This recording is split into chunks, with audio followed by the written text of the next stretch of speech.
Hello, everyone. This is Paul Rodden, and I want to welcome you back to the Hydrogen Podcast. So the big questions in the energy industry today are, how is hydrogen the primary driving force behind the evolution of energy? Where is capital being deployed for hydrogen projects globally? And where are the best investment opportunities for early adopters who recognize the importance of hydrogen? I will address the critical issues and give you the information you need to deploy capital.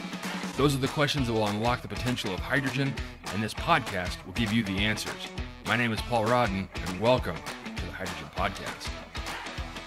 Today, we're here at the Hydrogen Technology Expo North America Conference in Houston, Texas, and I think the sun is actually coming down on us outside. It is so hot.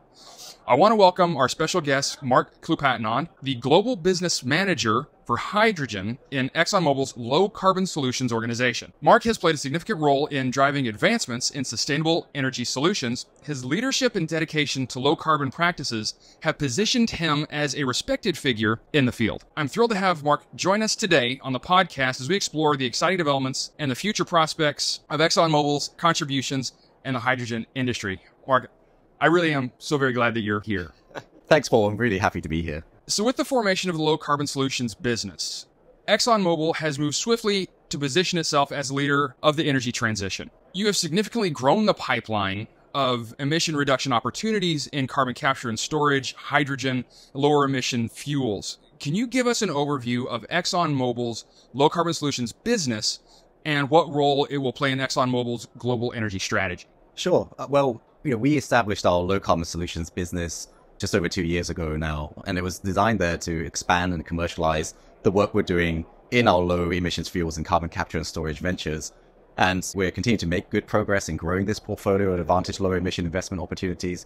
But it's really predicated, if you look at what we've publicly announced, we've said in this GHG emissions reduction space, planning on spending kind of $17 billion through 2027 in that space, with about 40% of that, so about $7 billion, really looking at third-party offerings. So there's some spending that we want to do to decarbonize our own facilities, and using that as a basis then to be able to offer decarbonization solutions or low-carbon solutions to third-party customers.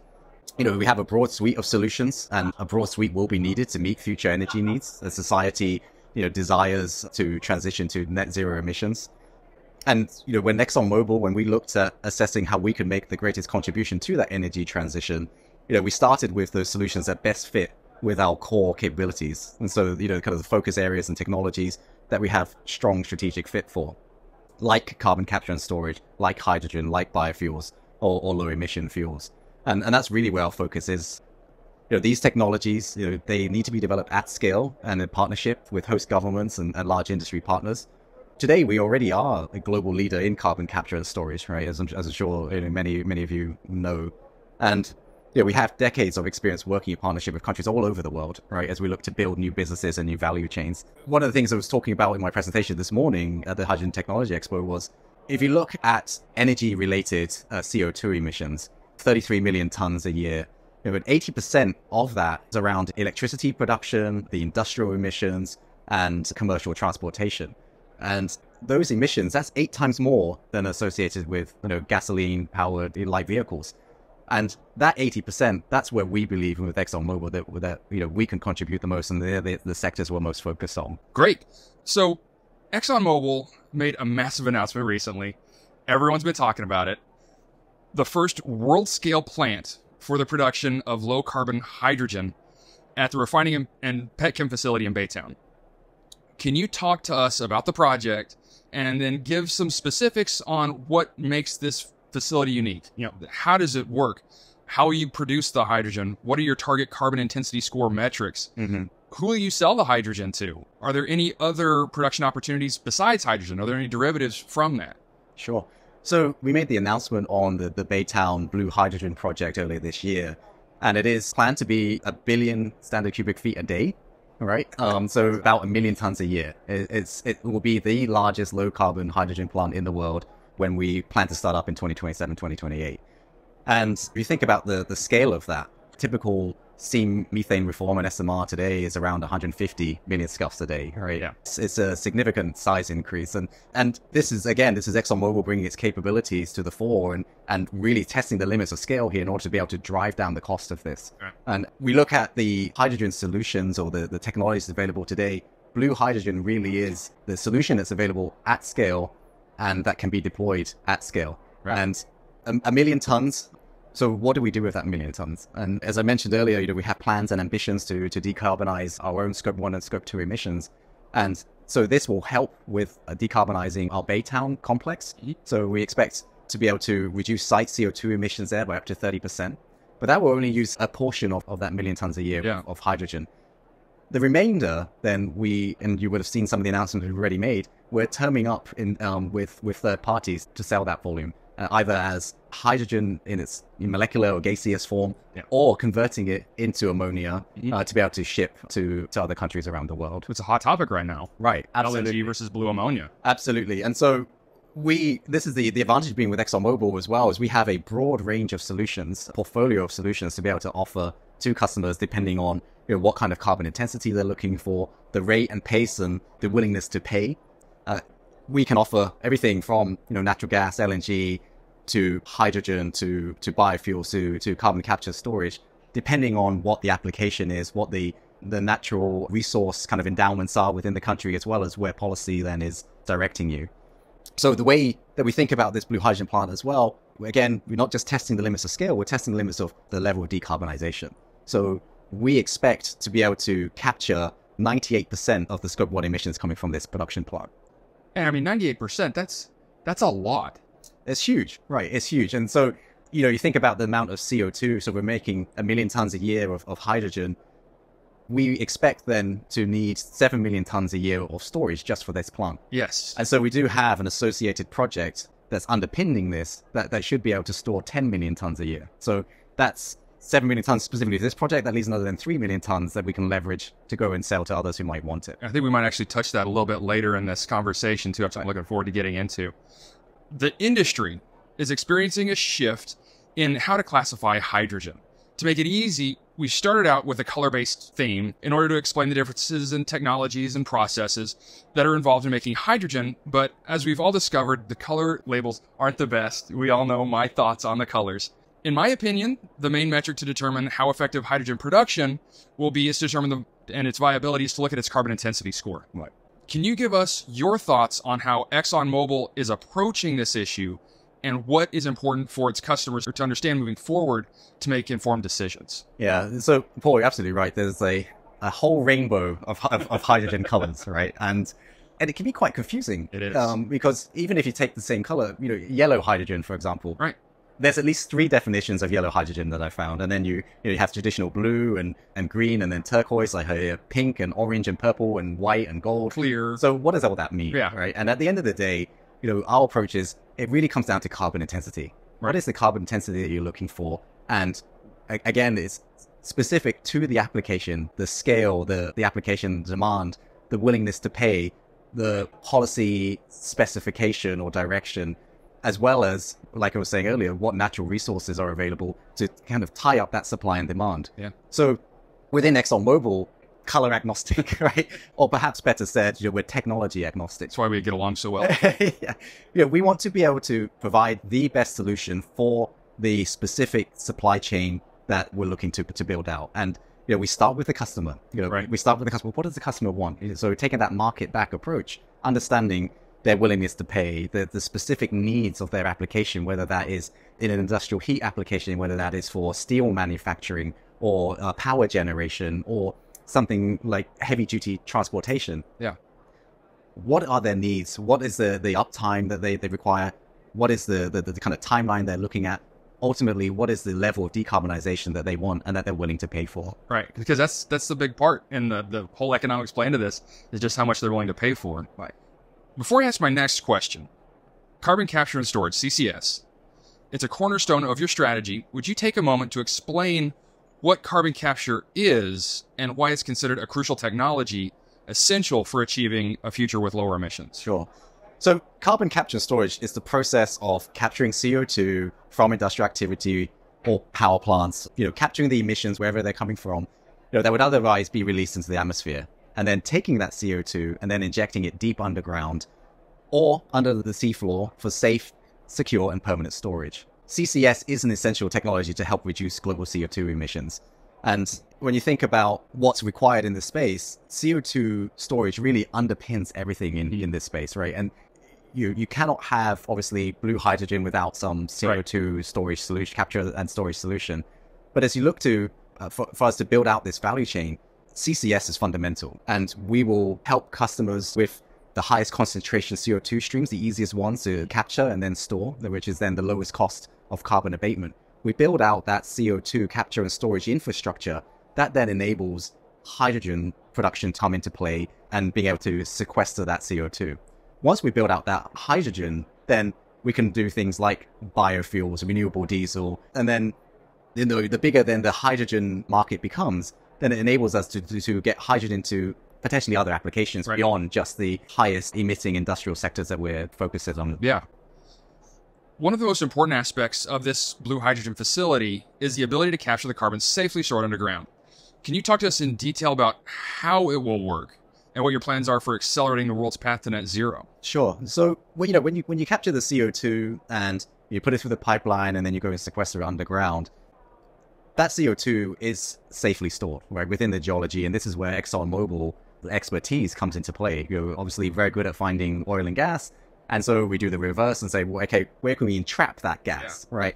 And over hundreds of years, that stored CO2 would typically start to mineralize. And then over tens of thousands of years, it can begin to combine with other minerals to become a solid. So it is a safe and, we believe, a proven solution.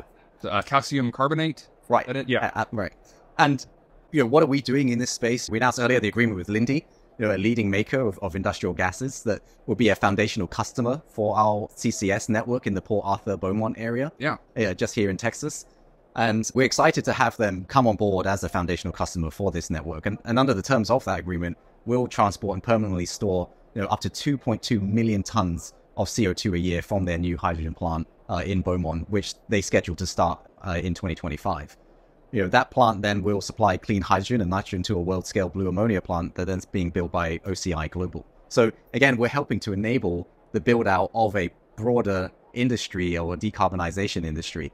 And other CCS projects as well that we've announced. So, CF Industries, obviously in the ammonia fertilizer business, could be up to 2 million tons a year of CO2 that we will permanently store for them. And then most recently is the Nucor Steel deal, again in Louisiana, where we could store up to 800,000 tons a year of CO2. Just massive amounts of CO2 storage. But, it really takes an ExxonMobil to make moves like this. And we're talking about a massive industry shift. It's got to have someone with a stick as big as ExxonMobil's to make that pot stir the way it is. Yeah, I mean, I'm not sure I'd say it's a stick, but but if you look at the capabilities that we bring and the competencies that we bring, we have the scale, as you're mentioning, we have the integration, all the functional expertise, and all of that is underpinned, and technology, obviously, and all of that underpinned by our people, right? The knowledge that we have in all across that value chain, up and down the value chain. So you think about in this space, we start with the oil and gas extraction, the geology, as I was mentioning earlier, and then we get into what do you then do with those molecules? Right. You go and then produce hydrogen, as an example, and we have obviously a lot of expertise in refining and chemicals, and we've been producing and consuming hydrogen for more than 100 years already, right? We're one of the largest, people don't know this, but one of the largest hydrogen producers today. Right. More than 1 million tons a year is what we're producing and consuming. And then once you have that, then what do you do with those molecules? Then have to be able to either distribute them. So that's what we do in our kind of traditional fuels business and chemicals business, and also be able to market them, right? Again, so we're leveraging all of the capabilities that we have across the integrated ExxonMobil corporation. Talking to so many people here at the conference, one of the biggest things everyone's talking about for what's handicapping the hydrogen industry right now is offtake agreements. And you don't have to dive into any of them, but it just seems like once that gets unlocked, it's going to really start flowing fast. And it seems like ExxonMobil is one of the companies to really make that happen. I believe so, and we're doing that today. With BayTown, the reason why, that's a foundational hydrogen project that we're doing, and we're demonstrating that if we can do it with our own facilities, Right. that should give confidence as well to the rest of the industry that this is possible. And we have the technology to burn that 100% hydrogen in our facilities. And that is something then that we can offer to customers and almost hold their hand through that transition to lower the barrier to adoption of hydrogen and other low carbon solutions. And if you kind of think about the policies that exist around the world, and we think about here in the US, there's the Inflation Reduction Act, which a lot of people, a lot of excitement around, and there is a lot of incentive there for producers. The question then is, what is the incentive for on the demand side? For if you look at today in the US, there really is no penalty for continuing to do what you do today. And so if you are burning natural gas, you can continue to burn natural gas without penalty. So how do you incentivize those users, those companies then to move over? And that's where, yes, you need some kind of demand side policy to get people broadly over, but there'll be some people who will be willing to move quicker than that. Yeah.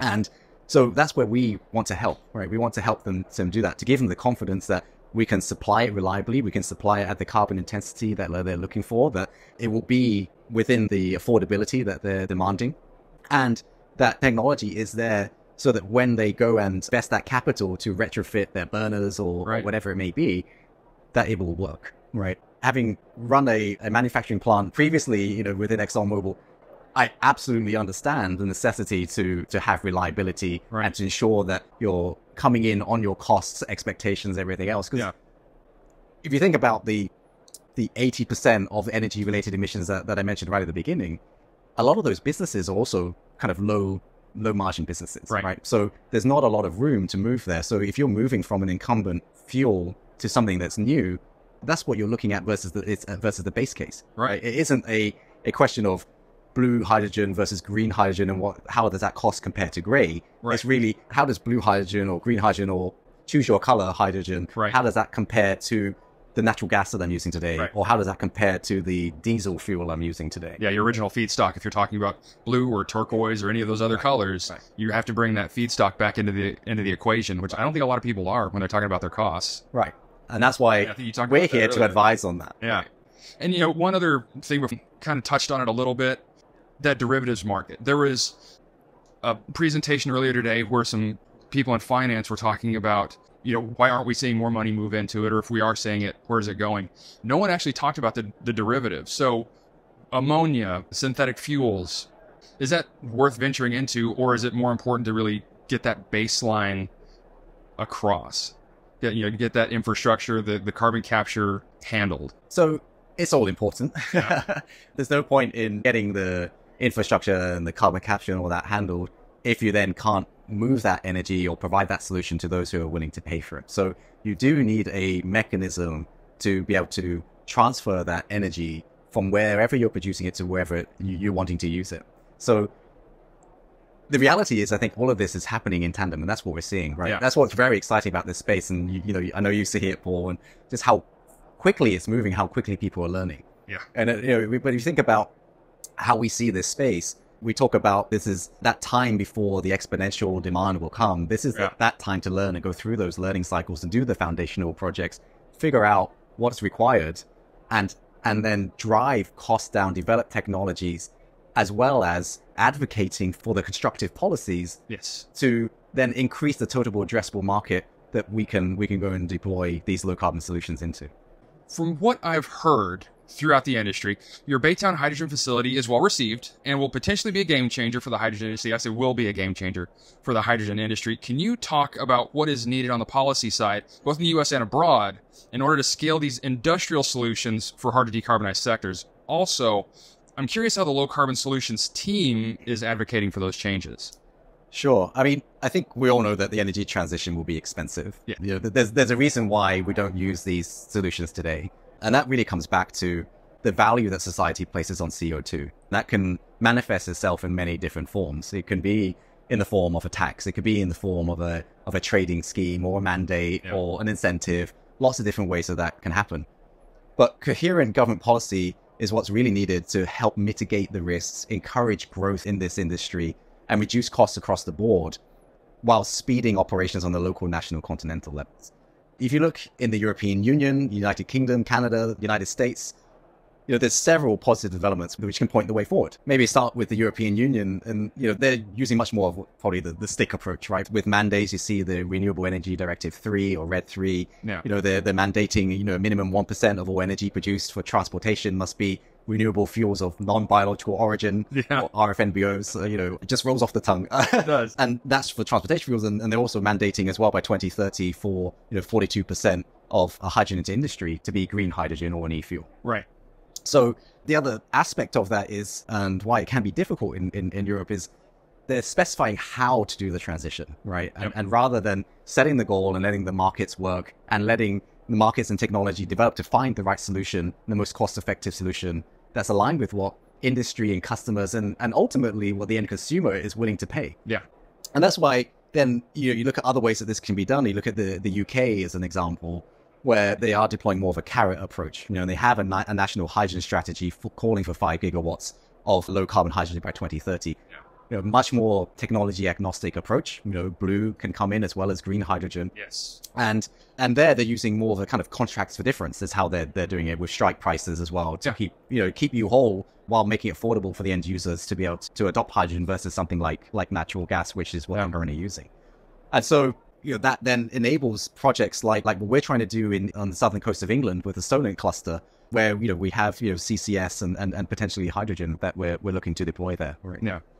Obviously, in the US, there's the Inflation Reduction Act, right? So obviously, before that came along as well, there was the hydrogen hub funding, right? So billions of dollars available for hydrogen hubs. But that's almost now it's almost a footnote, right? When you compare it to what's available in the Inflation Reduction Act, and you have production tax credits via 45Q, which is the CO2 capture and storage, $85 a ton, or 45V, which is a production tax credit specifically for hydrogen based on its carbon intensity. Right. You could get up to $3 a kilo. That then is a significant carrot then that can help incentivize this. But again, all on the supply and production side. And then other policies at the state level, regional level, for example, California low carbon fuel standard, which could then enable some of these projects going further. Yeah. Canada, another place, right, has in their 2023 national budget included a robust low carbon hydrogen investment tax credit. And then there's a whole suite of other incentives available carrots and sticks available in Canada. And again, depending on which province you go to, that can make this actually a very attractive business opportunity. Yeah. Suffice it to say, I mean, these are all kind of important tools for implementing, but given hydrogen projects exist on a really grand scale, and when we look at investments, we're measuring investments on a 20, 25, even 30-year kind of time scale. We need durable policy that provides that flexibility around the timelines with those strong incentives so that we can de-risk these investments and we can encourage that nascent growth. We can, not just on the supplier side, but give the confidence to the off-taker, to the eventual users, that the capital that they go and invest, they'll still be able to utilize that after the production tax credit, for example, in the US, after the production tax credit ends in 10 years, right? So it only lasts for 10 years. What happens after that? Right. That's the big question. Now, are they hoping that technology will get to the point where it drives down the cost? We just don't know. We don't know, right? We are in ExxonMobil. We're absolutely focused on driving down the costs and developing the technologies required, throughout the value chain required to help with this. But as I think I mentioned earlier, you can drive the costs down, and that will help to activate more of these projects. Right. But at the same time, society needs to value CO2 and continue to increase the value of that CO2. Right. So policy needs to increase at the same time. So you can open that aperture, open that total addressable market, and be able to activate more of these projects. Yeah. And like you were saying, there are still some policies and politics that are involved. Are we going to have additionality clauses here in the US? Is it going to be state driven? So many questions still left unanswered that hopefully will get answered soon enough, and we can actually see more solid future investments being made. Absolutely. Yeah. So 2 final questions. In your opinion, if you were to write the blueprint for the future of the hydrogen industry, what would need to happen in the next 10 years in order to execute your grand vision? 10 years. Yeah. Short term. Yeah. Well, we talked about technology, right? We talked about the need to develop technology, drive down costs there. So we can help on that part.